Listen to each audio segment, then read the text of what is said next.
She vanished just as the first frost settled on the windows. No note, no warning, only the cold silence of our empty house. For 3 nights I wandered the halls, searching for any sign of her. And when dawn came, the truth waited in a place I never imagined. I'm Michael, a man who thought he knew his life and the woman I married. Our home sits on the edge of a quiet, snow-covered town, where the days blend into each other like winter mist. My wife, Anna, was always meticulous, warm and distant in ways I didn't question, until she disappeared. The days she was gone stretched into a quiet panic, leaving a weight in the air that I couldn't shake. I never expected the discovery at dawn to change everything I thought I knew about love, trust, and betrayal. The sun hadn't fully risen yet, but the light had begun to stretch thin across the bedroom walls.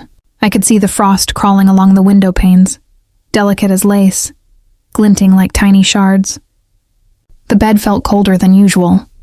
I turned slowly, expecting her warmth. Anna's side was empty.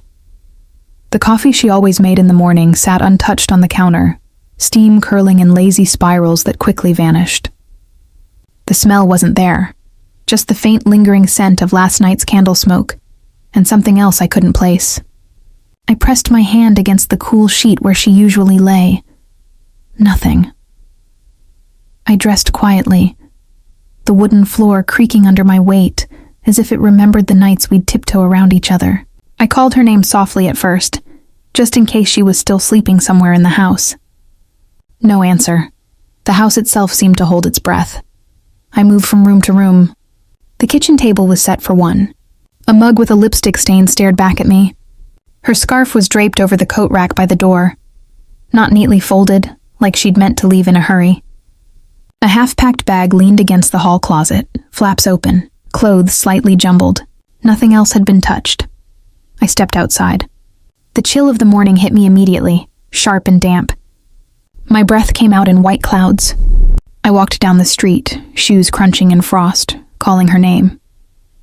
My voice felt small, swallowed by the quiet. The neighbors' houses were dark, curtains drawn as if no one else existed. Every door I passed was closed, silent. Each unanswered call on my phone deepened the unease in my chest. I listened for sounds that weren't there. The hum of the dryer, a creak of the stairs, a cough from the living room. Silence. Just the wind stirring the branches of the bare trees.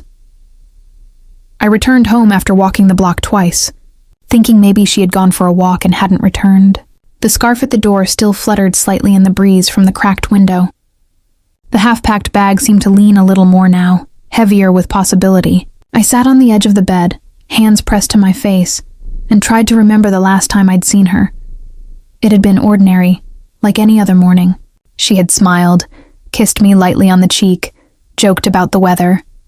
And yet now the ordinary felt impossible, a fragile memory I could barely hold. Something was wrong.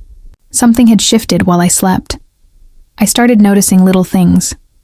The empty mug she'd forgotten. The subtle tilt of the picture frames she always straightened. The way the floor seemed darker where she used to stand. Each detail was a quiet accusation. Where had she gone? I tried calling her again. The phone rang. Once, twice, then straight to voicemail. I left a message, voice trembling, almost whispering, "Anna, are you okay? Please call me." No answer. I sent a text. Nothing. Not even the tiny vibration I expected from her sliding my way. I opened drawers we never opened. I checked the fridge, the pantry, the closet where she sometimes hid snacks for late-night cravings. Everything was untouched. Everything was in its place. Except her. I walked back to the door and pressed my hand against the glass, looking out at the quiet street. The frost had thickened. Footprints crisscrossed the sidewalk, but none that belonged to her. Nothing except mine and the neighbors' dogs pacing the yards. My stomach tightened. Did she leave by choice, or had someone taken her? A noise broke the silence, soft, almost hesitant. A scrape against the wood of the fence outside. I froze. My heart thumped hard, loud enough to echo in my ears. I wasn't sure whether to call out, to run outside, or to wait. The noise repeated, faint but deliberate. Something, or someone, moved just beyond the window. I backed away slowly, the scarf at the door brushing against my leg. I glanced at the half-packed bag. Something about it seemed urgent now, heavy with intention. I wanted to run. I wanted to scream. I wanted her to step through the front door and dissolve all of this tension with one of her smiles. But she didn't. I walked from window to window, trying to see beyond the frost. The street was empty. A single bird flitted between telephone wires, oblivious to the quiet panic below. I checked the phone again. Nothing. I pressed my forehead to the cool glass and whispered her name, almost inaudibly, as if speaking too loudly might make her vanish for real. Her keys still hung by the door. Her favorite slippers sat on the rug untouched. Everything about the house screamed normal, domestic, safe. But the absence of her presence made it all feel wrong, fragile, like a glass poised on the edge of the counter. I wanted to believe she'd stepped out for coffee and would come back any minute. But a nagging thought crawled at the back of my mind, quiet but insistent. What if she hadn't left by choice? I wandered back inside, the floorboards groaning under my steps. I paused by the bag again. The zipper was partially open. I peeked inside. Nothing unusual. Just the clothes she'd meant to pack, neatly folded, almost accusing in their order. I ran my fingers over the fabric. It smelled faintly of her perfume, faintly of the house, and faintly of something I couldn't name. The wind rattled a loose shutter outside, pulling me from the thought. I opened the front door slowly, the cold biting my hands. I stepped onto the porch, scanning the yard, the street, every shadow between the trees. Dawn was breaking, weak and gray, painting everything in pale light. And still, she was gone. I stood there, hands on the doorframe, listening to the empty morning. The scarf swayed gently in the breeze. The bag leaned as if someone had just left it. A single crow cawed in the distance. My breath fogged the air, mingling with the cold. I didn't know whether to follow the street further or to stay. All I knew was that something had shifted. Something I couldn't yet name. And as the first real light of dawn crept across the frost, I realized I wasn't just looking for her body or her presence. I was looking for the truth of what had happened in the night. And I had no idea where to start. The light had all but left the sky. The windows swallowed the day, leaving the rooms in deep, uneven shadows. I walked barefoot across the wooden floor, each step a soft creak, each creak a reminder that the house remembered. The heater hummed in the corner, low and steady, but it couldn't chase the chill from the empty hallway. I paused by the doorway, staring into the darkness. The air smelled faintly of late autumn, damp leaves and the lingering scent of her perfume. It was a smell I knew too well, one that should have comforted me, but tonight it only sharpened the silence. I began pacing. My hands brushed the walls, fingertips tracing the grooves of the wallpaper I'd memorized long ago. Shadows stretched in slow, lazy lines across the floorboards, creeping along corners where I swore I could see shapes moving. I stopped, listening. The wind scraped against the windows. Somewhere, maybe outside, a branch tapped the siding, punctuating the quiet. Even the hum of the heater seemed louder than it should. I thought about Anna. About the small arguments we'd had over nothing. The mornings when she had smiled too quickly, eyes flicking somewhere else. Quiet moments, too. Her brushing her hair in the bathroom mirror, me reading on the couch, her voice soft in the kitchen. I wondered now if those moments had been masks. If the cracks I never noticed were waiting, hidden beneath laughter and routine. Everything felt suspended. A teacup left on the counter. Her slippers where she'd kicked them off. The candle she always lit in the evenings. Unlit tonight. Resting patiently on the table like it had been waiting for someone to return. Each object held its own small accusation, quiet but relentless. I went from room to room, pacing in loops. The living room smelled faintly of vanilla and wax. The floorboards groaned with every step, as though the house itself was echoing my unease. I pressed my palm against the banister, cold wood biting into my skin, and imagined her fingers resting there. The thought made my chest ache. I stopped at the kitchen doorway, staring at the empty countertop. The kettle sat untouched, a small puddle of water pooling where she had left it. I could almost hear her humming, the faint rise and fall of her voice that always made the house feel alive. But there was nothing, only silence. only the wind scratching at the shutters. I ran my hands over the back of a chair, over the table's worn edge, trying to feel something familiar. Shadows pooled in corners. Dust motes floated in the faint lamplight like slow-moving stars. My eyes caught the candle again, her favorite one, waiting. I wondered if she had left by choice, or if this was a silent plea I hadn't understood in time. I moved down the hallway slowly. Each picture frame I passed seemed to watch me. Faces frozen, smiling at moments I could barely remember. I noticed small things now.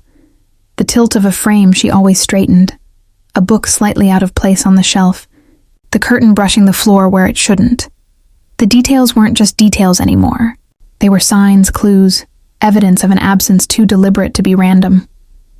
The hallway stretched long before me. Shadows pooled where the light failed. I could feel the floorboards bend under my weight, sound echoing faintly, amplified by the emptiness. I stopped at her bedroom door. The soft scent of her shampoo lingered, clinging to the air. I swallowed, fingers trembling slightly on the knob. I wanted to push the door open. I wanted to see her curled in the blankets, hear her voice, see her eyes that always seemed to understand things I could not. But I didn't. I stepped back. The door seemed heavier than it should, laden with questions I wasn't ready to answer. I sat in the living room, knees pulled up, watching the shadows stretch and contract in the dim light. Each creak of the house made me flinch. I thought about the small things. The way she sipped her coffee. The quiet sigh she gave when she was tired. The soft shuffle of her feet across the floor. Tiny gestures I'd always taken for granted. Now they haunted me. I wondered if she had left on purpose. Maybe this absence was her way of speaking without words. Or maybe it wasn't a choice at all. The thought twisted in my chest. My mind cycled through possibilities, each one darker than the last. My hands rested on my knees, still, yet shaking. Outside, the wind rose again, rattling the windows. A single branch scraped against the siding. I imagined her standing there, just beyond the glass, waiting for me to notice. But she wasn't. She never was. I rose and walked back through the hallway, slow steps. The candle still waited on the table. I stared at it, imagining her lighting it, imagining the warmth it would have brought. My own hands felt cold in comparison. I pressed my fingertips to the wax, smooth and unyielding. The house was alive with memory and with absence. I found myself by the front door, leaning against the frame. The scarf she left fluttered slightly in the draft. The bag remained, half-packed, like a silent accusation. I wanted to scream, to call her name until the walls answered, but I didn't. I could only watch the first pale light of night begin to fade from the sky. And in that fading light, I realized something. It wasn't just her absence I was facing. It was all the quiet things I hadn't seen, all the small moments that mattered more than I ever understood. And now, those moments were gone, leaving only questions, shadows, and the faint smell of her perfume lingering like a memory I couldn't quite grasp. The house waited. The candle waited. And I waited with it, listening to the floor creak like it remembered everything. The morning was quiet, quieter than I had ever known it. Snow had fallen overnight, soft and heavy, covering the yard in a blanket so white it swallowed every sound. I pressed my palm to the cold glass of the window, watching as flakes drifted lazily from gray skies. They settled on the fence, on the roof, on the footprints I didn't recognize. I could see my breath fogging the pain, and it felt strange, almost foreign, against the emptiness outside.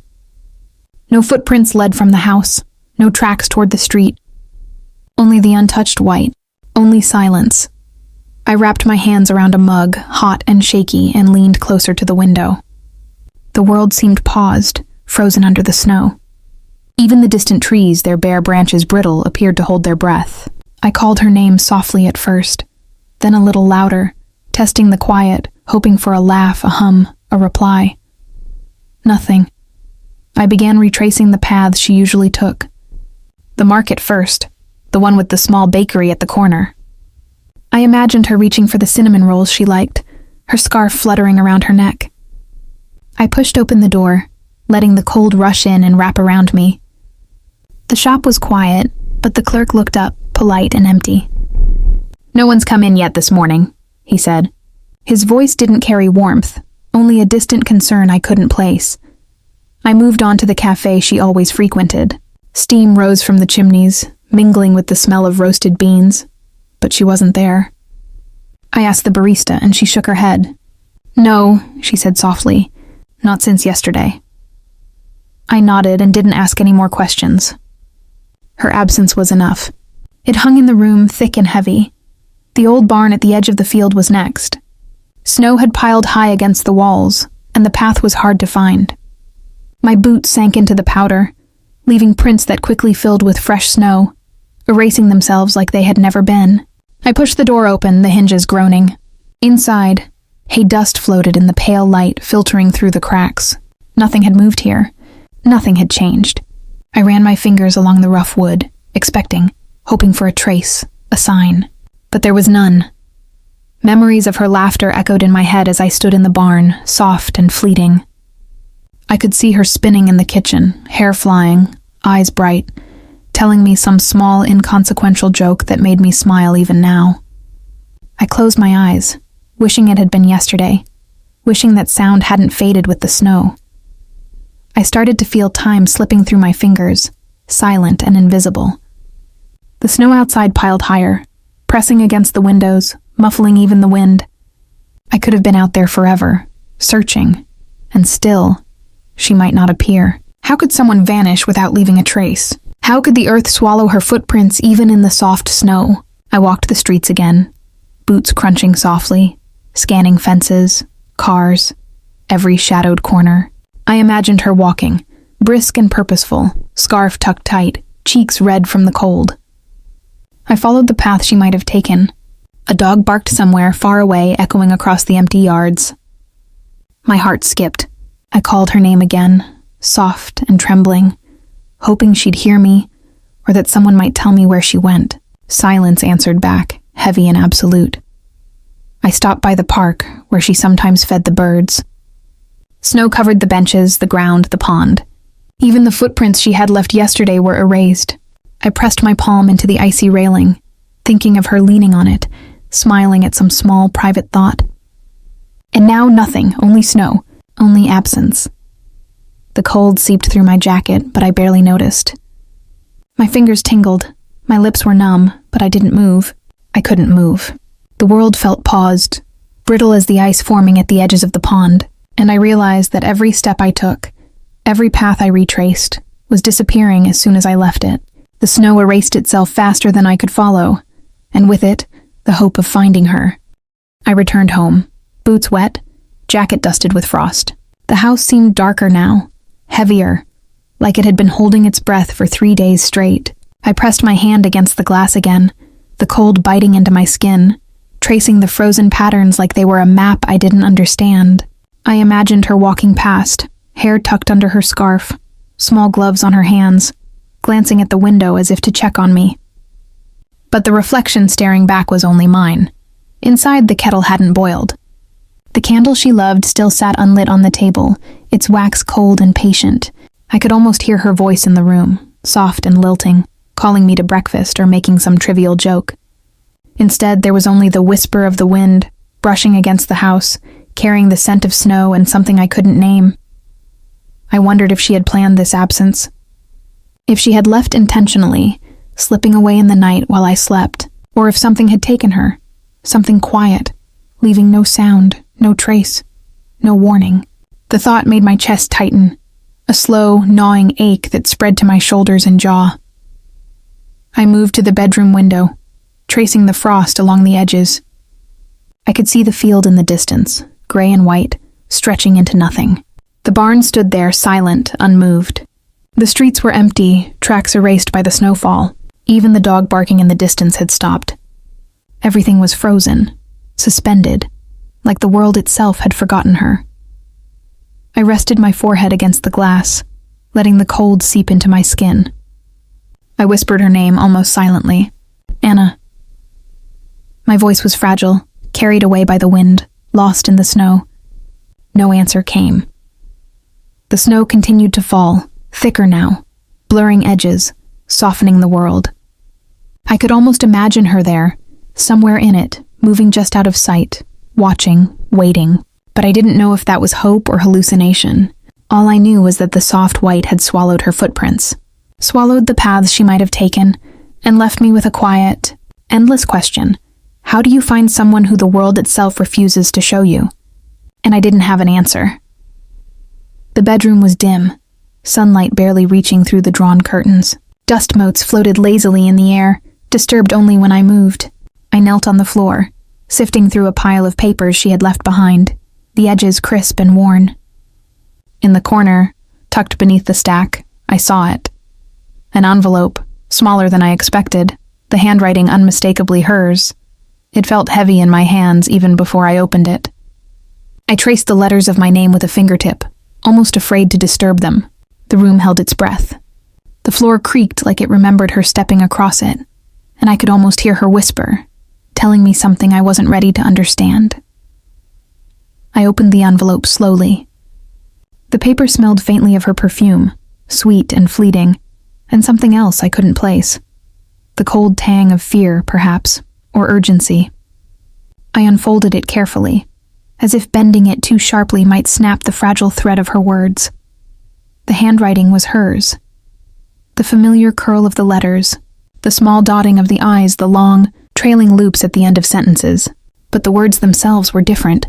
They were cryptic, layered, almost coded in emotion I could not easily read. Apologies, yes. Longing, yes. But warnings, too. Quiet, almost hidden, tucked between the lines. I read the first sentence and my stomach tightened.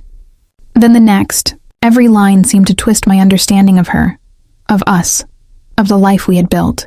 There were references to things I had never noticed, glances that lingered too long, footsteps that paused in odd places, conversations cut short. She was telling me something, but not directly. I sat back against the bed frame, letting the paper rest on my knees. My mind moved through memories, laughter in the kitchen, the softness of her hand brushing mine, the subtle unease I had ignored in quiet moments. Could she have feared someone? Something? Each line seemed urgent, almost frantic. I traced the words with my finger, as if touching them might make them clearer, or safer. Then I read it. Look where the light meets the shadow. My chest constricted. I stared at the words for a long time, trying to imagine what she meant. The bedroom was dim, shadows stretching across the floor, light spilling just so from the half-open blinds. Was it a clue? A warning? A secret she had hidden in plain sight all along? The silence of the room pressed against me, heavier than the paper in my hands. Outside, the wind rustled the trees, branches tapping the siding in soft, deliberate rhythms.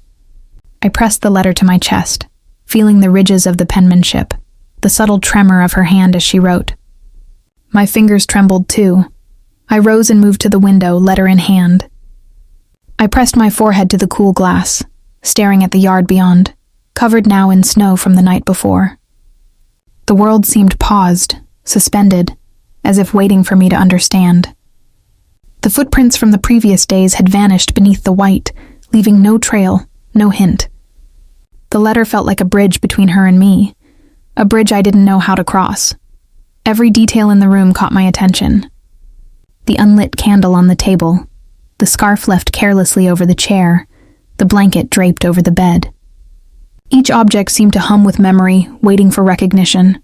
The letter tied them together in a web I hadn't noticed, subtle threads I had never pulled on before. I whispered her name softly, almost in fear that saying it too loud would break something delicate in the room. Anna, what did you mean? The words trembled. The room answered only with silence, except for the faint hum of the heater and the soft creak of the floorboards beneath my feet. I returned to the bed and spread the papers before me again. There were receipts, notes, lists, mundane things I had ignored, and now they seemed coded like breadcrumbs. Her handwriting lingered on each, small notations at the edges, markings I had never noticed. She had been speaking to me in silence, and I had failed to hear. I read and reread the letter, trying to catch every nuance, every hidden syllable. The warning pulsed in the space between words. Something was coming, something I hadn't anticipated. The mix of longing and fear in her script made my chest ache. I felt her presence in the room, in the dust, in the faint smell of her hair that still lingered in the sheets. The line about light and shadow haunted me. My eyes followed the slanting sun through the blinds, watching it pool across the carpet and spill into corners where the shadows gathered. Was it literal or metaphorical? Was she pointing me to a place or a truth? My hands gripped the edges of the letter, as if holding it tighter could make the meaning clearer. I thought about the life we had shared, the ordinary moments that now seemed layered with hidden messages. Every glance, every pause, every small gesture. Was there a warning I had ignored? Could she have been trying to protect me or herself? Or both? The thought twisted inside me, making me dizzy with longing and dread. The room darkened slightly as the day progressed, the angle of the sun shifting, stretching the shadows along the floorboards. I watched them, tracing where light met darkness over and over. It felt as though the room itself was participating, pointing, waiting for me to understand what she could not say aloud. I pressed the letter to my lips, as if kissing it could bridge the space between us. I whispered fragments of her words back at it, hoping for guidance, clarity, even a small sign. But all that remained was the quiet rhythm of the house, the heater's hum, the wind against the windows, the faint creak of the old floor. I folded the letter slowly and tucked it back beneath the stack of papers, my fingers lingering on the envelope a moment longer. I could feel her intention in the curves of her handwriting, the way she had written for me and no one else, the sense of urgency, the hidden meaning, the longing. All of it was palpable, pressing against my chest, making it hard to breathe. I stared again at the corner of the bedroom where the envelope had rested, feeling the weight of her absence. Somewhere in the light, in the shadows, there was a message she had left, a secret she had entrusted only to me, and I didn't yet know how to find it. I sank to the floor, letting the paper rest in my lap, and listened. The house breathed with me, holding its silence as if waiting. Outside, the wind stirred, brushing against the roof and the trees, carrying a hint of snow and something else, the promise of discovery, or warning, or both. I didn't know which. The sun had just begun its slow climb over the horizon, painting the world in shades of orange and pale gold. Frost clung to the edges of the field, shimmering in the early light, softening the sharp angles of the barn's weathered frame. I approached slowly, boots crunching in the thin layer of ice, each step sounding louder than it should. The air smelled of damp earth, frozen grass, and something faintly smoky, a trace of warmth left behind in the night. My chest tightened as I looked at the barn. Its wooden walls leaned slightly, sagging with age, groaning softly with the weight of years and weather. The door hung on its hinges, swaying gently. I reached out and pushed it open, the hinges crying under the movement. Inside, the barn was quiet. Shadows pooled in corners where the sun hadn't yet reached, and dust floated in lazy spirals in the weak shafts of light. The floorboards creaked under my weight, echoing softly, as though the building itself remembered footsteps long gone. My eyes scanned the space, taking in the hay scattered along the floor, the old tools stacked neatly along the walls, and the faint shapes cast by the rising sun through cracks in the boards. Then I noticed them. Small signs, subtle but unmistakable. A blanket draped over a bale of hay, slightly rumpled as if someone had rested there recently. A candle, unlit, sitting in the corner, the wax warm to the touch despite the cold morning air, and footprints, small and deliberate, leading deeper into the barn. I swallowed hard, following them with my gaze, unsure whether to feel relief or dread. The smell of smoke mixed with damp hay and earth. It was familiar in an unsettling way, like a memory I couldn't fully place. My hands itched to touch the blanket, to see if it carried the faint scent of her, but I hesitated. Whoever had been here had left traces, but no answers. The barn felt both welcoming and forbidding at once. I stepped deeper, boots crunching softly in the frost-matted hay. Each footprint seemed to pulse under the morning light, a guide I both wanted and feared to follow. My fingers brushed along the wooden beams, feeling the roughness, the history, the quiet weight of the barn's presence. I imagined her there, somewhere just beyond my line of sight, the warmth of her body hidden in the shadowed corners. The candle caught my attention again. I knelt beside it, noticing the wick. It had been lit recently, the faint black soot clinging to the edges. Someone had been here, someone I didn't see. I ran my fingers over the wax, feeling the subtle warmth, the faint pulse of life that had lingered. I could almost hear her voice, soft and fleeting, whispering across the hay. I followed the footprints further into the barn, the air thickening with dampness and smoke. The scent wrapped around me, unsettling and familiar. My heart thumped in rhythm with the creaks of the old beams above. Each step made me more aware of what could be waiting ahead. Relief mingled with dread in a way I couldn't separate. At the far end, the footprints stopped near another stack of hay. The light from the doorway fell across the floor, illuminating faint marks where someone had knelt, perhaps to rest or hide. I crouched, running a hand along the floor. The hay was disturbed, still holding warmth in places. My chest tightened as I imagined her presence. Anna, alive, close enough to touch yet invisible to me. I noticed other small details. A single glove tucked beneath a bale, a streak of soot on the beam, the way the morning light hit the floor and cast long shadows across the barn. The shadows seemed almost deliberate, pointing, guiding, warning. I wondered who had been here before me. Was it her? Or someone else? The thought sent a shiver up my spine. I stood in the center of the barn, breathing slowly, listening to the quiet. The wind rattled the boards, a subtle reminder of the world outside. I felt the weight of the day pressing down, the cold seeping in through the cracks. Yet there was a warmth, too, a promise, fragile and fleeting, that I was on the right path.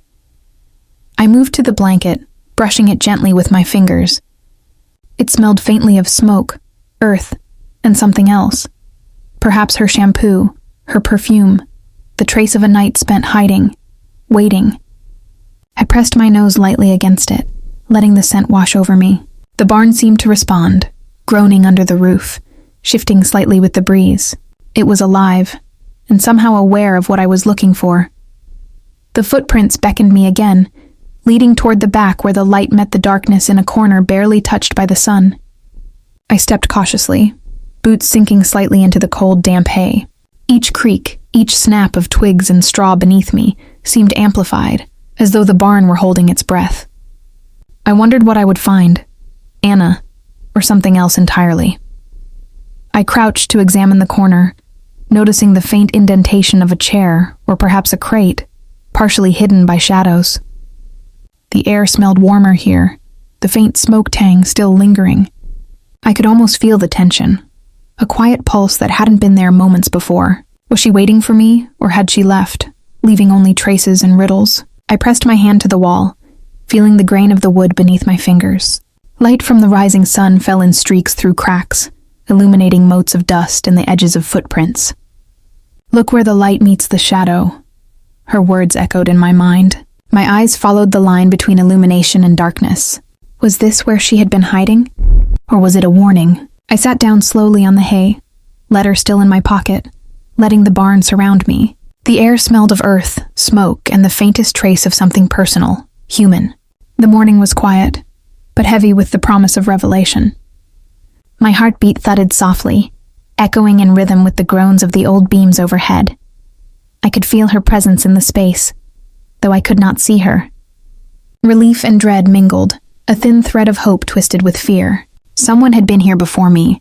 Someone had left pieces of themselves behind, and somehow, I was both closer and further from understanding the truth than I had ever been. I rose, taking one last look around. The barn held its silence, the shadows stretching, waiting. The blanket remained undisturbed, the candle unlit, footprints frozen in place. I knew I had been led here for a reason. Whether to find her, or to find the truth she had hidden from me, I didn't yet know. Outside, the field glimmered with frost. The sun climbed slowly, brushing the barn in long orange light. I stepped back into the cold, boots crunching over the icy grass, heart pounding with both hope and fear. Somewhere in the light, in the shadows, Anna waited. Or maybe she had already left. And the barn held its secrets, waiting for me to discover them. The barn smelled of hay, cold wood, and lingering smoke. Light slanted through the cracks, casting long, thin lines across the floor. I crouched low, tracing the footprints I had followed earlier, letting my hands brush along the rough wood of the bales. That's when I noticed it. A small edge, barely visible, tucked behind a stack of hay. It was a trapdoor, partially concealed by shadows, as if it had been waiting for me to find it. My heart began to pound, slow and steady at first, then faster, threatening to overtake me. I ran my fingers over the worn handle, cold and rough. The floor creaked beneath me, and I imagined her there somewhere, watching, waiting, or gone entirely. I took a deep breath. The air smelled faintly of damp wood and earth, a scent that made the hair on my arms rise. My hand tightened around the handle, and I lifted it. A narrow staircase yawned before me, descending into darkness that seemed to breathe. The light from the barn barely reached the first step. I paused at the top, listening. The barn groaned around me, the wind rattling the boards, the faint echo of my own breathing. Memories came unbidden. Her laughter in the kitchen, arguments whispered in the dark, secrets we had shared between us. Each memory twisted slightly, reframed by suspicion, by the uncertainty pressing against me. Could I have been blind? Had I ignored signs that were always here? I stepped down slowly. The wood beneath my boots was slick with moisture, uneven from years of neglect. The air was colder here, damp and heavy, carrying a faint, unpleasant scent of decay. I swallowed, tasting it, and tried to keep my nerves from overtaking me. Every sound seemed amplified. The scuff of my shoe, the creak of a stair, the soft sigh of air moving through cracks in the walls. I ran my hand along the damp stone wall, letting my fingers trace the rough surface, grounding myself. The staircase descended in almost total darkness, and I felt my pulse in my throat. There was a rhythm to it now, matching the slow beat of the barn's own hidden heart.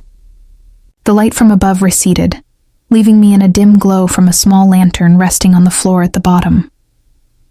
Shadows flickered along the walls, dancing like they were alive. My feet landed on solid stone, cold and uneven. The scent of damp, soil stronger here, mixed with something faintly sweet, almost like cedar. The room was small, intimate, and seemed untouched by time. Dust motes floated in the weak glow, and the air was heavy, carrying the quiet weight of years. I moved forward cautiously, my eyes adjusting, taking in the details. An old wooden chair, a small table, and shelves lined with jars and trinkets that felt personal, yet hidden, almost secret. I ran my fingers along the edge of the table. It was smooth from use, polished by hands I couldn't see. My mind raced. What had she been doing here? Hiding? Waiting? Planning? Or had this been a place of solace, a refuge from the life we shared? Above. Each question twisted in my chest, sharper than the last. I explored carefully, taking in the room's quiet intimacy. A small candle had been burned down to its stub, wax pooling slightly around the edges. A folded blanket lay in the corner, its fibers worn, but familiar in texture. My heart thumped. Could she have been here recently? Or had she been gone for some time, leaving only echoes of her presence?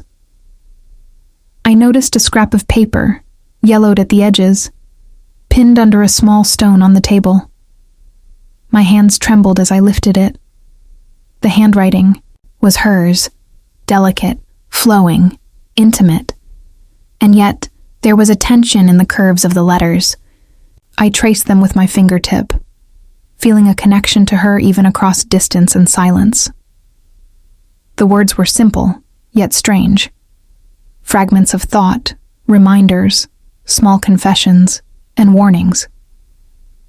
I sat down on the floor, letting the blanket cushion me, and reread the scraps. Each line reframed the life I thought I knew. Arguments I remembered in the living room seemed different now, weighted with secrets I had not seen. Laughter I thought was lighthearted now carried undertones of urgency, of caution. Whispers we had shared in passing held new meanings, hints of something hidden. The air smelled of damp earth, smoke, and something faintly metallic. My hands trembled as I moved a few items on the shelves, trying to find more clues, more traces. There was a rhythm to it. A quiet, deliberate arrangement. Whoever had been here had lived in the shadows, yet with care, leaving things in plain sight, but coded for understanding. I pressed my palm to the wall, letting my forehead rest against the rough stone. My thoughts drifted to her, to Anna. Where was she now? Was she watching? Or had she left me behind? The room felt alive with her absence, heavy with intent, pressing against my chest. I tried to remember every small detail. The way she laughed, the way she moved through the house, the way she had looked at me when she thought I wasn't paying attention.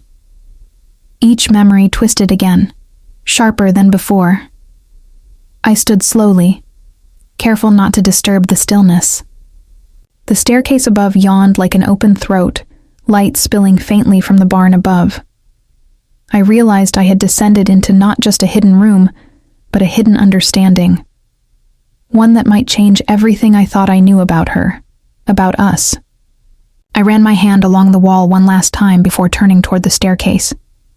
The shadows shifted slightly as I moved, and the candle flickered, as if breathing. I felt both fear and relief, intertwined, impossible to separate. I was closer to her now, closer to uncovering a truth she had protected with care and silence. And yet, the unknown stretched before me like a chasm. I rose to the first step, paused, and looked back at the small, intimate room. Dust motes glimmered in the weak light, and the air smelled faintly of smoke and cedar, of warmth and absence. I could almost imagine her there, in the corner, waiting silently, watching, holding herself apart from me, holding secrets I was only beginning to glimpse. I took a deep breath and began the ascent back toward the barn, heart thudding, mind racing with questions. Whoever had been here before me had left signs but no answers. The trapdoor closed with a soft, reluctant groan, sealing the room in shadow. And I knew. The life I thought I understood was changing, piece by piece, step by careful step. The candle's flame flickered, casting long, dancing shadows across the walls of the hidden room. Dust swirled gently in the warm, muted light, disturbed only by the soft movement of her hands resting on her knees. The air smelled faintly of smoke, wax, and something earthy, damp stone or the forgotten scent of a life paused. I froze in the doorway, breath shallow, as though the air itself carried the weight of waiting. She was there. Anna. Alive. But different. Fragile in posture, yet with eyes that held a quiet storm. The shadows flickered across her face, catching, on lines I hadn't noticed before, subtle traces of worry, of endurance. My chest tightened, a mix of relief and something heavier pressing against me. I took a step forward, the floor creaking softly beneath my boots, the sound loud in the stillness. I stayed near the doorway, letting the room breathe around me. The hidden space smelled of secrecy and old stone, of hours spent alone, of thoughts carried in silence. She didn't look at me immediately. Her hands rested on her lap, fingers entwined tightly, the candlelight catching on the small tremor in them. I remembered the life we had shared, laughter spilling across the kitchen, quiet evenings with blankets draped over us, arguments whispered in the dark. And now, in this space, each memory felt reframed. Betrayal, protection, choice. Words that had lived quietly between us now pressed into my mind with weight. I wasn't sure if I should speak, or simply wait. The room seemed to pulse with her presence, fragile yet fierce, hiding a truth I hadn't anticipated. I stepped closer, letting the faint warmth of the candle brush against me. I could feel the space stretching, almost breathing, as though it recognized me but held back, waiting for permission. The silence was heavy, layered. I wanted to ask, but the words felt too loud. Her eyes lifted, meeting mine briefly. A flicker of recognition, or perhaps calculation, passed between us. She spoke softly, almost too quietly for me to hear. "I didn't want you to find me like this." The words hung in the air. I stepped closer, boots crunching softly against the stone floor. I could feel her tension, the careful way she had carried herself for whatever reason led her here. She gestured toward the candle, her hand shaking slightly. "Sit," she whispered, and I did, careful not to break the fragile rhythm of the room. We sat across from each other, distance small but weighted. I could see every detail, the faint lines around her eyes, the way her hands flexed in her lap, the candlelight catching on the curve of her lips, tight and unreadable. Her gaze met mine again, steady this time, and I noticed the storm behind it, the anger, sorrow, and quiet defiance all at once. She began, words slow, deliberate. "There's so much you don't know. Things I've done to protect you, to protect myself." Each word was measured, heavy with consequence. I listened, feeling the tension in my chest tighten. The silence between phrases carried the same weight as the words themselves. I asked gently, almost whispering, "Why didn't you tell me?" She shook her head, eyes flicking to the candlelight. "Because some truths can destroy more than lies, and I didn't know if you'd forgive me, or even understand." Her voice trembled slightly, betraying a fragility she tried to mask. Memories replayed in my mind, moments I thought I understood now, cast in a different light. Every quiet look, every small hesitation, every unexplained absence. Layers of meaning I had been blind to. My chest ached with the realization that the life we had shared was more complex than I had imagined. She leaned back slightly, still seated, and traced a finger along the rim of the candle holder. "There were choices I made. Things I couldn't tell you, not yet, not until now." Her eyes glistened in the flickering light, revealing the depth of what she had carried alone. I swallowed hard. Anger, sorrow, and a strange reluctant understanding pressed into me. Could I forgive? Could I make sense of all the silence, the absence, the decisions made in shadows? The air between us was heavy with unspoken words, the weight of what had been hidden pressing down like the old beams overhead. She continued, her voice barely above the flicker of the candle. "I thought I was protecting us, but maybe I was only protecting myself." Her gaze softened slightly, eyes locking onto mine in a quiet, fragile plea. The room seemed to lean in, holding its breath, waiting for my reaction. I felt my hands curl into fists, then loosen again. My mind raced through every memory, every fragment of our life, seeking a thread of understanding. The anger that flared in my chest softened into sorrow, then folded into something else. A recognition of the impossibility of knowing every layer of another person. She had lived in silence, and now that silence had spoken louder than any confession could. Her hand twitched slightly, reaching toward the candle. She let it hover there for a moment, as if testing the light, testing me. I could feel the tension, the careful balance of revelation and restraint. Each flicker of the flame seemed to mark a heartbeat, a pause in the rhythm of our shared understanding. I leaned forward slowly, voice gentle. "I don't know if I can forgive it all, but I need to understand. I need to hear it, Anna." She nodded faintly, a sigh slipping past her lips. Her hands trembled slightly as she spoke, revealing truths I had never anticipated. Betrayal, protection, choices made in fear, in hope, in desperate calculation. Each word peeled back a layer of our relationship, reshaping the life I had thought I knew. We spoke in whispers for what felt like hours. The candle flickered, shadows dancing across the walls, mirroring the ebb and flow of emotion between us. Anger softened into sorrow, sorrow into understanding. The room held us, suspended in quiet intimacy, the weight of hidden truths pressing down without breaking us entirely. I reached out, letting my fingers brush hers across the table.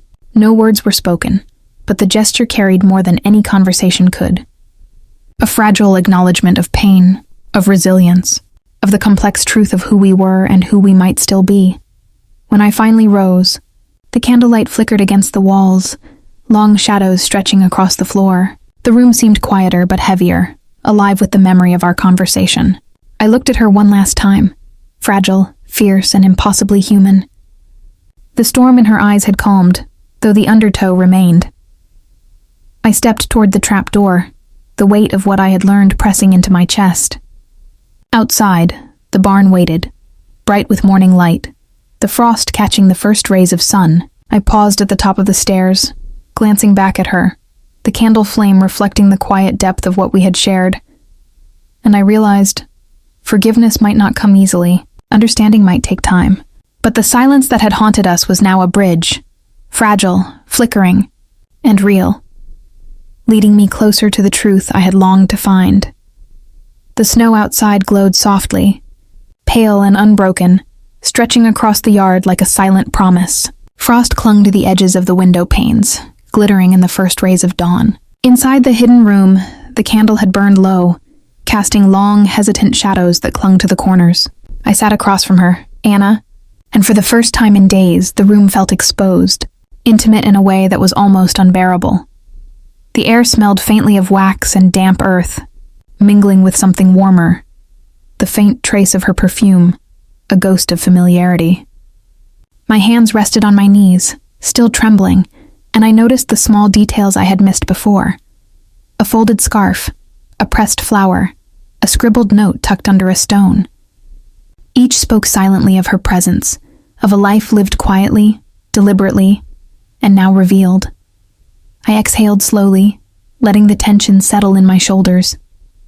The quiet was heavy, layered with everything we hadn't said. Her eyes, stormy yet fragile, held mine, and I felt the weight of the days lost, the absence, the betrayal, the secrets that had driven us to this hidden place. The room was small, intimate, almost cocoon-like. Dust motes swirled in the weak morning light, catching on the flicker of the dying candle. I could hear the faint hum of the wind outside, snow crunching softly against the barn, carrying the quiet rhythm of a world that remained unaware of the truths uncovered here. Her hands rested loosely in her lap. I noticed the small gestures, a finger tracing the edge of the table, a foot tapping ever so slightly, subtle signs of anxiety and anticipation. I wanted to speak, but words felt clumsy, heavy. The silence stretched between us, honest and raw, yet laden with all the tension of unsaid apologies and fractured trust. She finally broke the quiet. Her voice was low, measured. "We've both lived in shadows these past days," she said, almost a whisper. "And now we see them for what they are." I nodded slowly, letting the words sink in. Shadows and light, absence and presence, truth and deception, all tangled together. And here we were, forced to face the consequences. My eyes wandered to the small token she had left near the candle. A simple charm, something I had given her long ago, worn smooth by time. A personal gesture, proof that beneath the layers of secrecy and fear, love had persisted. I reached for it, lifting it carefully, feeling the texture of familiar metal against my palm. She watched me quietly, and for a moment, our eyes met, and I saw a glimmer of the woman I had known, fierce, fragile, human. And in that glance, I understood. Forgiveness wouldn't come easily, and perhaps it wouldn't come at all, but understanding, real, quiet understanding, might. We spoke little, words clipped, careful, meaningful. Each phrase held weight. "Can we rebuild?" I asked softly, afraid of the answer. Her fingers twitched around the candle, her eyes fixed on the flickering light. "I don't know," she admitted, "but we have to try, or we walk apart, knowing the truth of what's been lost." The silence returned, heavy but honest. I let my gaze drift around the room, the rough stone walls, the scattered remnants of her hidden days, the folds of a blanket where she had rested. I traced the lines of memory etched into every object, realizing that these quiet gestures, these overlooked details, carried more meaning than any confession could. Each one spoke of care, endurance, and a love that had survived absence and betrayal. I noticed a small scrap of paper tucked beneath the candle holder. On it, in her handwriting, were the words, "Even in the silence, I waited for you." My chest tightened. I understood then that our time apart had been measured, deliberate, filled with its own kind of fidelity.